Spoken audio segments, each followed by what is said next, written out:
10 minutes. But meanwhile, our 4 panelists, and so going from right to left, Scott Mago, writer, Jeff Grubb, game designer, Reese Osby, game designer, and Shep Ferguson, writer. I've got trouble. After 4, after 3.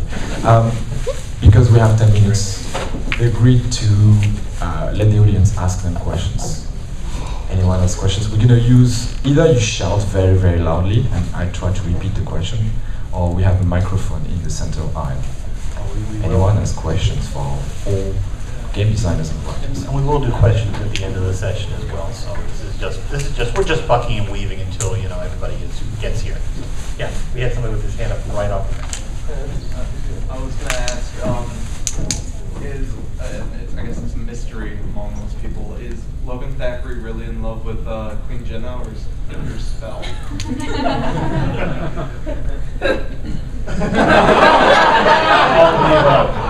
What is love but a spell?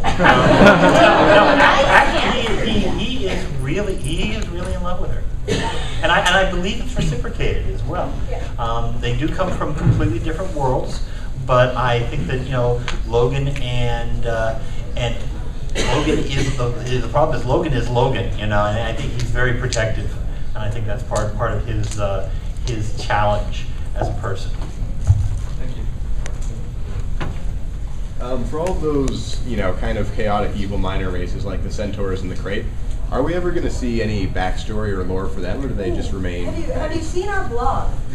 We've been doing posts on the blog monthly, and a lot of them have covered the background of the minor races in tremendous depth, with quotes and comments and little flavor bits, as well as with deep lore. The Crate have their own entry. I believe, I'm not sure the Centaur entry has gone up, but I believe we wrote one. Right. We've done the Harpies, we've done the Quaggan, we've done the Grawl. They all have a little script. Go back through our blog, the ArenaNet blog, and you will totally find exactly what you're looking for. All right.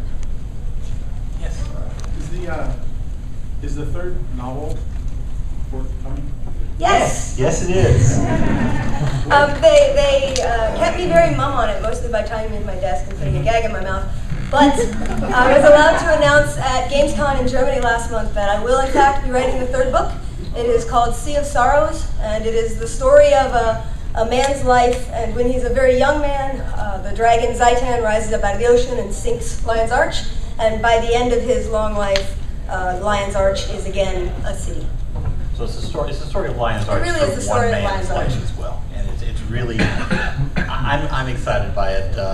I'm gonna reveal that she's put about 2/3 of it, made 2/3 of it available of her first draft available for review, and I'm reviewing it right now, and it's looking real good. Yay.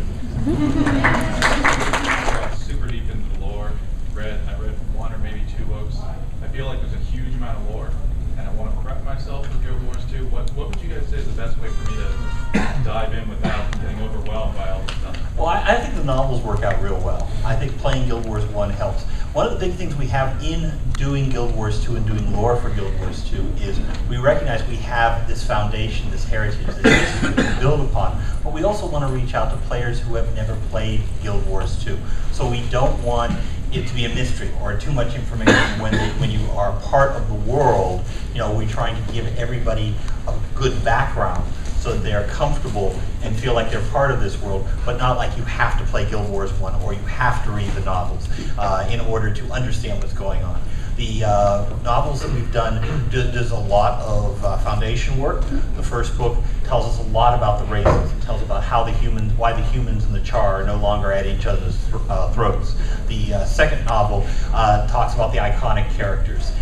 In the adventure, and when you're playing Guild Wars 2, you start out, you'll be teamed up with one of the iconics. You'll be Logan Thackeray, Zoja, Air, and it starts off with you are working for them. They're giving you direction. Then you become their friend and you become their equal, and you discover they have problems as well. And one of the big problems is the one that's detailed in Edge of Destiny, where this greatest adventure group of all time breaks up because they failed. And part of the story, their story in Guild Wars 2, is how they get past that, how they get back together. And one of the things we've gone into great depth is trying to give each of the iconic characters sort of their own reason and their own way of dealing with that breakup. because it was very difficult in different ways for each of them. And in the game design, when you start off, you've played the demos, the human demo is very different in tone than the Norn demo. The human demo is you're defending people, the Shaymore against centaurs. You're being very defensive, protective. You know, you're trying to preserve things. Whereas the Norn tutorial is very much, I'm going out, I'm part of the great hunt, I'm having an adventure, I'm about to write my legend. So you get different vibes from different races, and this was one of our goals when we came up with the different races, was to give them all their own flavor and their own accessibility, so they aren't all the same thing. Yeah, I'll add something about the novels too. They're good because they're about characters, like you were saying, and as far as the lore of Guild Wars 2, it's been 250 years since the original one, so a lot of that stuff, you know, is reflected in how the characters are now, which you see in the novel quite a bit. We see that somewhat with, say, Guardian, for example. Yeah. Their skills are no longer quite as specifically tied into a particular human god, because a Guardian can be any race now, instead of a monk being just human. So we just restrict that to more like general energy and spirit, faith-based kind of things. I covered the Guardian a little bit in Germany in a War Tower, an interview for War Tower, where I talked about how the Guardian's magic isn't just human faith in the gods. No, I got that. I meant, like, actually in the game, not Like, was there a case where we had the last monk or the final assassin? And and this is an opinion here. Is the idea of the world of Tyria is a living world, and therefore, when we did Guild Wars 1, the abilities, the professions, basically mimic what was in there in the world. And so too in Guild Wars 2, the professions that we have evolved over time and have developed over time, and you've seen that type of change. But really what we're looking for is the professions to match up with what the world would turn into, as opposed to there was an epic or there was a crisis that basically got rid of all the previous ones. Well, that's what I mean. So I guess you kind of answered that. That's kind of where we're coming from, though, too. It's more of a natural evolution, though, as opposed to we wake up one morning and all the monks are gone. Yeah, they exchanged training and so forth, so it wasn't a cutoff. Now, I'm going to jump ship and talk about long ago and far away. I worked on a project called the Forgotten Realms. And when we went from first edition to second edition, we got rid of the assassin class. And we decided we're going to get rid of all the assassins, and we wrote a story in which all the assassins died. And Bob Salvador had a character bad guy character he was using, Artemis, who was an assassin. And, you know, the book department says, well, you have to call Bob and tell him that we're going to have to kill off his character. Yeah, I really wanted to do that. and I called him up and I said, okay, well, here's the thing. You got he's an assassin. We aren't going to have assassins anymore. He's going to have to go away. We can send him off somewhere, or send him to the assassin farm or whatever where he can run. And Bob said, can I call you back in 5 minutes? I go, sure. He calls me back and he says, he's not an assassin. He's not. No, he just kills people for money. Okay, Artemis Centurion gets to live. He's not an assassin.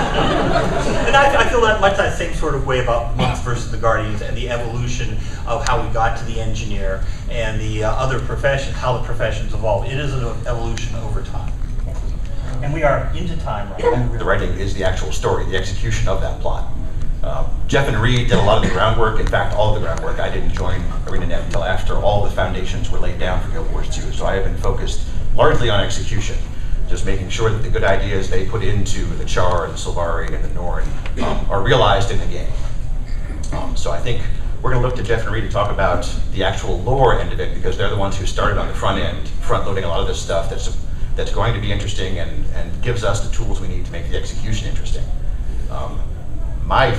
Just to start off, I think a good place, a good handle, I'm fascinated by the Char, and I'm very interested in the idea of the bad guys becoming a playable race.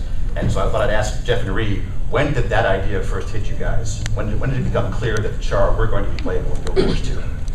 I think the big, this is actually before Reed even joined up, when we made the decision that we would have more than just humans as playable races in Guild Wars 2. Guild Wars 1, you played Guild Wars 1, you were a human. And that had a lot of advantages as far as we had, a particular skeletal animation and a set of animations that work, and armor works in a particular function way. So you have a single race. That worked out real nicely, and it was very neat and affordable for the game. But going to Guild Wars 2, we really did want to expand out into more races. And the first race that was on the list was, the Char themselves, because they were one of the best known races for prophecies, and they were the bad guy races. And seriously, for about a week, we talked about the idea of it being, the Guild Wars 2 being a humans versus Char type of game. And then you were the human side, you were on the Char side, and this was about the time Eye of the North was getting started. And the feeling there was, no, we don't want to do that. We don't want to do that. We want people to play together.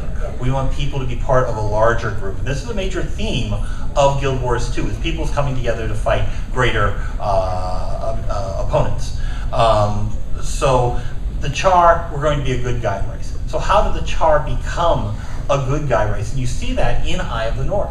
You stop seeing Char as exclusively bad guys you fight, and now you have Pyre Fear Shot. And we don't make it easy. We don't have Gwen, give him a big hug. We basically, there's going to be a lot of bad blood between the two races for quite some time. For 250 years, they're going to keep fighting. But we sow the seeds with Pyre and his warband right at the start that will let us be able to come forward 250 game years, 5, 6 game real years later, and say, here are the Char, they have virtue as well. One thing we had to deal with that was kind of a unique challenge was there were no Char females. And it wasn't, ooh, can we make a Char female and animate it? It was, why aren't the Char female fighting? Why are they not? We see all these Char, we see them storming the gates, we see the Boniface running around, but there aren't any women anywhere in Guild Wars 1. Did they keep them at home? Do Char reproduce asexually? How do you get that done? So we had to come up with the story of Callus Scorchrazor and explain that there had been a sort of a tyrannical, a dictatorial government within the Char that kept the women at home. And drawing inspiration from an old Celtic queen, Boadicea, whose daughters and she fought against the Romans. And there was this one story about how they were challenging the Romans, and the Celts split their army in half, and they just wanted to split it in half, so they said, all the girls go that way, all the boys go that way, and that's half. And the Romans went, there are 2 armies approaching us. That one's all women. Get this one! And they got mauled. So the idea that the women were this change in battle for the Char, and that when the revolution happened against their government, the women's uprising is really what gave the revolutionaries the ability to overthrow this tyranny, was one that we thought was really interesting for the Char. It also allows us to say the Char are winners. They're basically a very victorious people because they have pulled together and they use all members of their society. One thing I liked about Eye of the North is, as I said, Gwen doesn't give Pyre a hug at the end, but by the same token, Pyre doesn't lead the revolution. It's the idea that we're going to suddenly change, and these one actions is going to overthrow all of the Flame Legion. In reality, this is the start of the process, and it's his granddaughter who carries it forward and makes it happen. So we have a world that evolves over time. And I think shifting gears just slightly to the Sylvari, which are our absolutely brand new race. Yes. But the seeds for them were planted long ago. You just can't help it. The plant puns are there. Yeah. So you're asking where they're Wait a minute, our fans are mocking me for making a pun? In any case, getting back to the Sylvari again, at what point did we realize what the Sylvari were going to be, and when was it decided they were going to be a playable race? Again, Eye of the North, we knew it with Eye of the North that we were going to try to get the Norn and the Asura as playable races. We introduced them at that point. And at the very end of Eye of the North, we showed a tree growing, the pale tree growing, and the back line goes, there will be new races and new challenges. Now, we knew we were going to have the potential. Was it going to be a player character race? I didn't know that at the time. But it quickly evolved. Do you want to address that, or as far as what our needs were? We looked at what races we had in Guild Wars, and we had the Asura, and we had the Char, we had the humans, we had the Norn, and none of them fit the role of elf. And I hate the word because they're not elves. But actually beautiful magical. Yeah, beautiful magical race. The Asura are magical, but the Asura will shove the magic up your nose and tell you to deal with it. And what we wanted from the Sylvari was something a little more gentle, but still with sort of a steel spine. And we looked at different backgrounds, different games, different books, different movies, and we said there's never really been a plant race that wasn't just floppy-armed treants. And we wanted something that was connected to the land, because one of the main plot elements in Materia right now with the Rise of the Dragons is that they are destroying everything. I mean, we've seen with Primordus, he's literally making destroyers out of earth. He's making them out of rocks, and they go forth and destroy. And it is the world of Tyria as well as the races of Tyria that are threatened. And so, in a way, the Silvari are representative of the land fighting back against this corruption, fighting back against this evil that's affecting it. But we thought, well, that's really high-minded. How do we make that a race? So we came up with the idea of the tree, the pale tree, who is literally rooted in the land, and that these are her children. This is her race that she has created. And she was influenced by the humans so that they didn't have to look like floppy iron treants. And she was influenced by very much Kirsten Perry. And Kirsten Perry did an amazing job. We had the original design, and we had a whole bunch of different choices. And we kind of settled on one, and then she came in her spare time for weeks at night and redesigned the Silvari to what we have now. And she and I would sit and talk lore and talk where the Silvari are in the story and what we need from that race, both thematically and play-wise, and how could we make that something just unique to our game as much as we could. And everything comes from something, but I really feel like the Silvari in our game have a very unique role in fantasy, that they aren't people. They have bellies like pitcher plants. They put the food in there and it rots out. They don't have organs. They can't reproduce sexually. They have all sorts of questions, and we've gotten tons of questions from players as to how they work and what they're like and what they think and how they think and do they have a brain. And it's been fascinating to figure out not only the biology but the story, because that makes for a different story. When you say that someone doesn't have the basic physical nature of a mammalian human, suddenly you've opened a door to new stories and new things that you can explore. And you guys have had, like ringside seats, a lot of our development work happens like this, but we get it all set up and then we show it to people.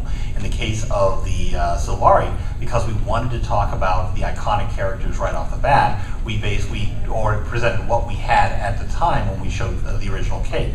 And now, as you guys have watched us evolve and change and develop and present the Silvari in a way that we feel comfortable with. And that hits on one of The lore and the writing development are mixed in with other things, and the storytelling methods at our disposal involve the way that the models actually look. And we have to go into the game quite a bit and look at the game world and how these characters are actually walking around and how they look and what they're doing, because that's important for what they're saying too. So make sure that's something that we've also been a little bit bitten with.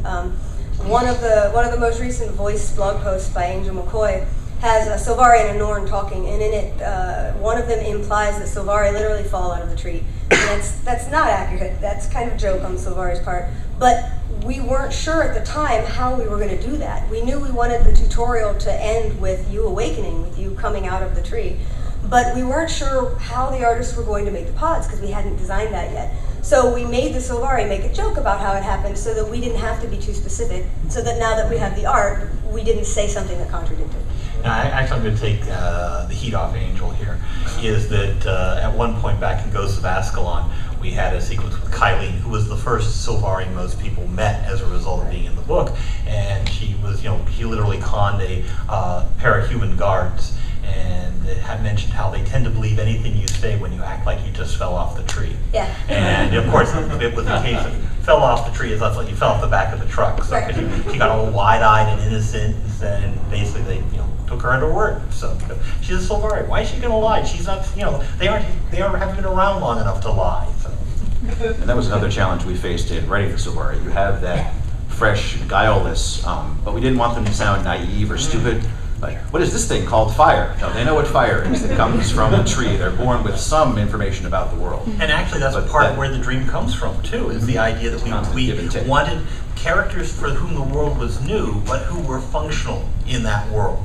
And the idea of the dream as a training area, as a nursery, it was just like a wonderful opportunity to be able to portray that. And then just in terms of the big picture, all the other races, the humans, the Norn and the Asura have all been kicked around pretty much. The humans by the centaurs, the Asura by the dragon, the Norn by Dormag. But the Solari are pretty fresh. They haven't had that layer, so they can still approach the world with interest, with enthusiasm, and with a kind of wide-eyed, hey, let's check that out, a sort of curiosity as opposed to naivete. They're all very focused, they're all very goal-oriented, they're all very victory-oriented. You have a whole race of people like that, it's hard to pick out the one who's being a jerk. They're all kind of aggressive, they're all out for themselves, but they also have this sense of unity and loyalty. Like the Char come first. Our goals are the most important goals, and we are going to conquer them. And they have the warband. And we show their loyalty to each other through the tight connection of the warband. At a young age, Char leave their parents and are taken to the Farrar, which is basically a boot camp for cubs. The Primus trains them from that point forward how to be soldiers, how to work like a unit. And your warband becomes your family from that point on. You're treated as your brothers and sisters, people you do not leave behind, people you do not take lightly, people you take into consideration before you make decisions. And from a story end, this basically starts with Eye of the North, where Pyre Fearshot is going after other members of his warband because they are family, and the strength of that, that link is very important in Eye of the North. And as we went along, we said, well, what does this mean? How do you become a part of the warband? Why is this such an important operation? One person that was very influential was Ben Miller, who is an incredible fan of Band of Brothers. Yeah. Yes. And he was watching Brilliant, Which is an brilliant. awesome series. Watched it Love seeing it. Watched it War lunch, stories. loaned it to people, etc. So basically the whole question of war stories, and so we have a warrior culture, and how does its war stories, how does its Band of Brothers and Sisters evolve? And that's where we get the warband concept. And an additional challenge, you want to give these individual characters some kind of personality, some sort of arc of their own to make them interesting. But as part of a military, they are part of a larger unit that has a larger goal. So there's almost this dichotomy where the military suppresses individuality in favor of the group. But in terms of writing, we need interesting characters in the military unit so that the story makes sense and is engaging. Now, when we talk about the races too, we tended to give them a 3-beat. The Sylvari were go for it then. Okay. No, it's as a preparation tool on our wiki, our internal documentation. Whenever there's a major or even a semi-major character, their wiki page has what we call a 3-beat, which is 3 easily rememberable related things that define that character. I don't have one in front of me. Well, for the races, for example, for the Sylvari, we talked about them. They were noble, and they were beautiful, and they were plants. And if you go and look at our concept art from our early art books, you can see that as we swing wildly between those 3 poles, we get things that are beautiful, but they don't look particularly noble. They got big anime eyes and everything. We've got things that look, very plant-like, but they don't look particularly beautiful either. They've got, look at these big Rudy type of man thing sort of things.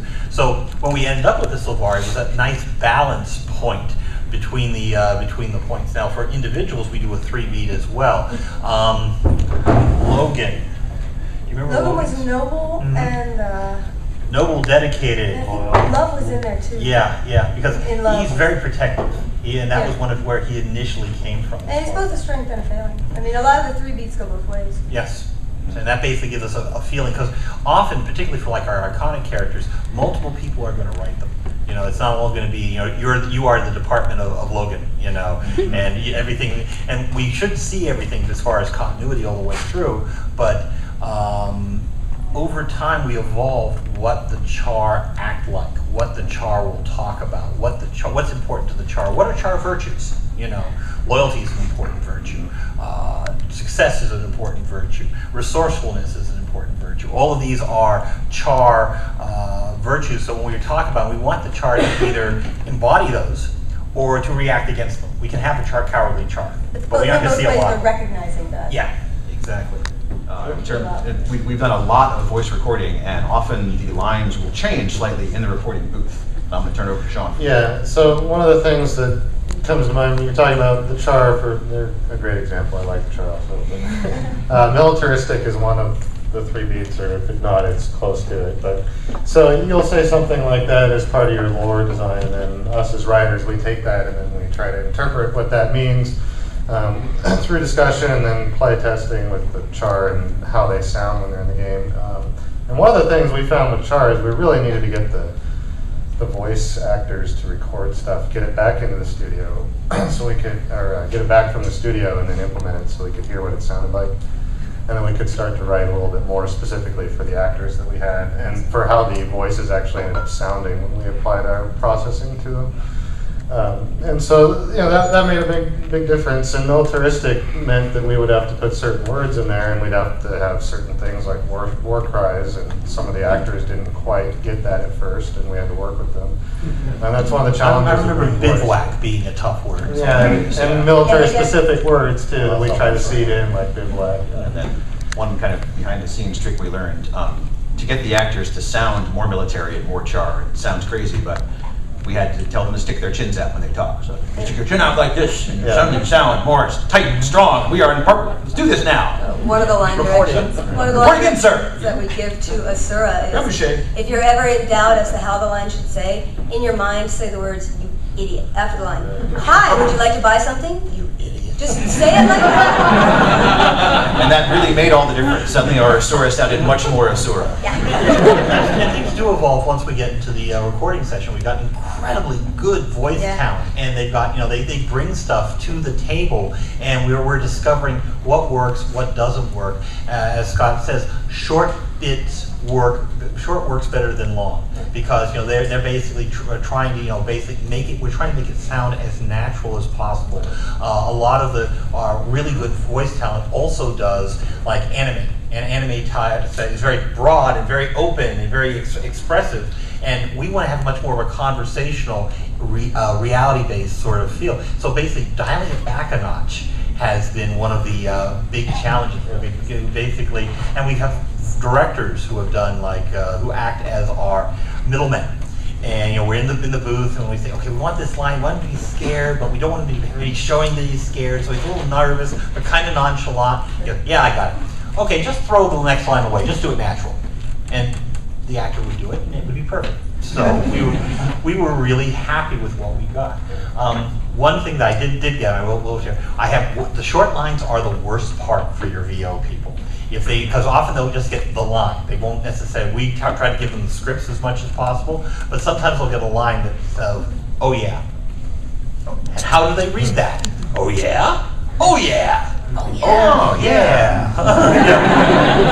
And the one I had problems with, and this is much to my surprise, I spent 15 years in Wisconsin, was a line for the Norn called "You Hey There." If you've been up north or you've seen Fargo, yeah, hey there. Yeah, how about them Packers? I could not get the actors to do that, including actors who had Scandinavian backgrounds, because they had never heard the Americanized, that nasal sort of "you betcha" sort of. Yeah, so yeah, hey there disappeared from our arsenal just because we could not, get a regular read on that one word. Well, there's also the technical challenges we have for making things sound natural, and you're talking about a short line, and sometimes we have to do that because of the animation that has to kind of match. We can't have the line be playing longer than your character is doing something on the screen. We have a death line for your death that's animation, a good example. And sometimes the death animations go for a while, and sometimes they go very short. Yeah, exactly. If you're lying on the ground and still delivering your soliloquy. That's a pretty obvious example. We also run into, for story reasons, we only want to have you in a certain area for a certain amount of time, and if the characters are talking too much, then you're going to miss a lot of that. So all these things we take into account when we're doing the actual writing for the lore of the story. Is there? That's a great segue into something else that we have available for us here in Guild Wars 2 is the large variety of storytelling tools that we have. We have, and I did the list before for you. We have our full cinematics, which is what you see when you basically create your Asura or your Sylvari, and it shows you the introduction of your races. I'm Char. I'm Char. This is my story. Idiot. But we have the limited cinematics, which you've seen if you've played the demo as well, where two people are talking. Both those are cases where you take your hands off the keyboard and it's running, it's giving you information. But we also have scenes, which are going on at all times. Yep. You're walking down the street of Divinity's Reach, and two women are talking about how dreamy Logan is. Yeah. And you may not hear that. you may go through the entire game without hearing that scene because it's just happening in that one location. And it only happens occasionally. It only happens every so often. But it's there to create a sense of color and mood for the world and basically give you the information incidentally that, yeah, Logan's a big deal. We have conversation trees. You go up to somebody and you say, I want to have a conversation. You get text and you get options and you can react differently. So that's a different thing. We have items that you can basically toggle into and basically tell you about the story behind a particular, like John Stummy littered Divinity's Reach with book stalls. Yep. There are all these book stalls. He has all of these book titles, and we thought that was cute. How do we do this stuff for the other races And as there's well? the one that involves no text at all, which is the flyover. The fly-through, yeah. So that at the end of at the beginning of the human tutorial, when you fight the boss, the camera kind of zooms over and shows you the entire panoramic landscape. And in some cases, we use that to show you things, like to tell part of the story. You go over a hill and your character's going to be surprised there's an army, and so you go over the hill and the fly-through starts, and suddenly you see this gigantic army in front of you, and then we've told you something and we've explained how to react without actually having to write it in words. Now, each of these has its own set of rules to it, and also often their own pipeline. I mean, if we're doing conversation trees, we're not going to be talking to the VO people at all, so that's not a worry from that standpoint. If we're going to be dealing with a full cinematic, we're going to be dealing with Jeff Carmen and Horia and AJ's team. And they're going to produce wonderful stuff and need all sorts of art resources that they basically to sell it.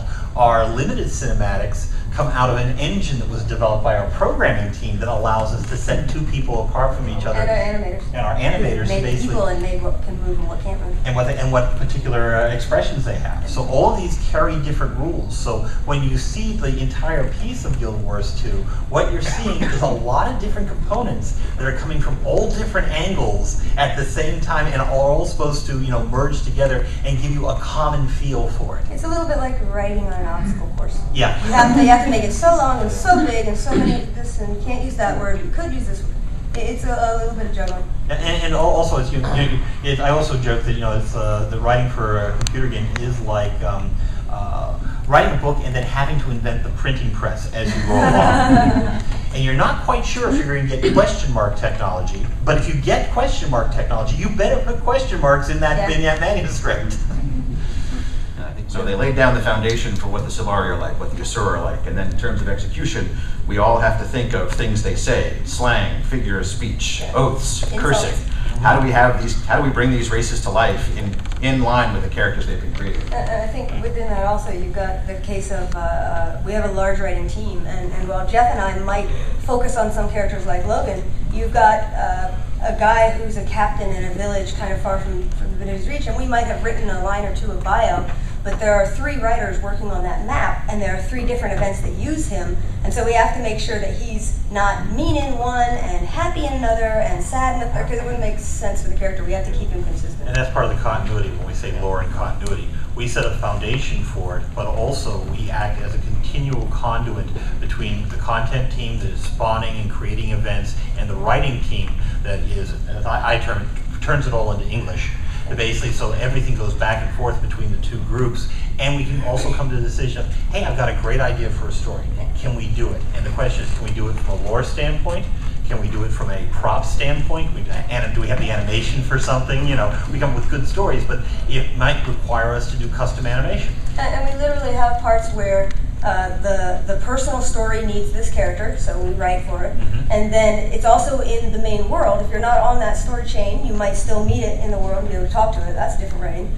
And then it's in the beginning of one of the dungeons because something's happening and it's the person that's representing the Sylvari there. And that's a different writer. And so you have some really widespread people tapping the same character. There's a lot of back and forth, and we pass a lot of things back to Jeff or back to Reed to check on these kinds of characters and make sure that we're staying consistent with the actual words that they're using.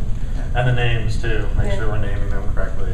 Actually, I've got Sean has every so often given me a master list of all of the names in the game. And I'm going through it and I'm looking for repeats. If I've got, Bob over here in Divinity's Reach, and I have Bob in Lion's Arch, if they're not the same Bob, we're probably going to have to change the name. Or give them a last name. We'll give them a last name. Make We'll call one him Farmer Captain Bob. Yeah, call it Captain Bob. We basically, because we want to make sure that it's as clear as possible. Now, the cool thing, going through the list most recently, I can go through the list and tell you what the race or species of the individual was by their name. Human names have a very distinctive feel. Norn names have a very distinctive feel. Asura, Sylvari, Dredge, the Hylek in particular have a very Aztec, Central American vibe to their names. And so it's very clear to me what we're talking about. And that's a good clue for us, because someone may just see the name and then have to, do something with it. And knowing if it's a male or female, knowing if it's a what race it is, knowing how it's pronounced, how it's pronounced is a way to do it. Now those are all very good answers, but what I was shooting for was, what's your favorite racial swear or oath? Looking for a little juicy thing. Mine would be by Bear's fuzzy backside. Char, hoorah! You got one, Reed? And Sean, you start thinking. You Well, took mine. the one I'm Alright. thinking is not an oath. We write jokes for characters too, and you forgot them. We have no funny thing to say. And one of the ones that we got in for the female Char is something like, "Is that your tail, or are you happy to see me?" I was going to say Melander's melons, but I think we took that out. Oh, we can't say I that. have no idea. By my father's hobnailed boots. But that's where there's a lot of real joy. What would a Char swear in this situation? You have to sort of think about that. It's one of the perks of the job. All right, we've got about 15 minutes left. And by the way, just as a side, I always put the idea, if they're going to have them curse, I want them to curse creatively. So basically, that's one of the meta rules that we have there. So yeah, we have about 15 minutes. Yeah, so if there's nothing else left that we want to broach, I think we can open up to the floor.